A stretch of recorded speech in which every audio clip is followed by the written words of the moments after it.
আমাদের শিবগঞ্জ উপজেলার অতি সুপরিচিত একজন খেলোয়াড়, আমার বন্ধুবর ভাই সেই সিজান ভাইয়ের কাছে। তাই তোমরা সরো সরো। তিনি আজকের এই টুর্নামেন্টের প্রথম গোল, আমাদের এই টুর্নামেন্টের প্রথম গোল তার দলের হয়ে করেছেন এবং শেষ পর্যন্ত তিনি তার দলকে জয়লাভ করাতে সক্ষম হয়েছেন।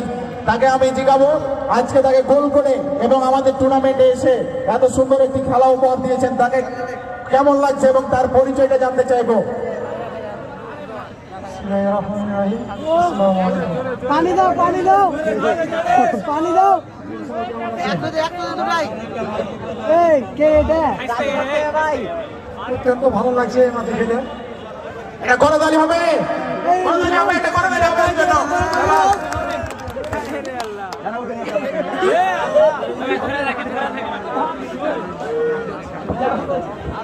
এই টুর্নামেন্টটা খুব সুন্দর আয়োজন করা হয়েছে, তাদেরকে সবাইকে ধন্যবাদ জানাই এবং আমাকে টিমের জন্য খেলে প্রথম গোল করে খুবই ভালো লাগলো।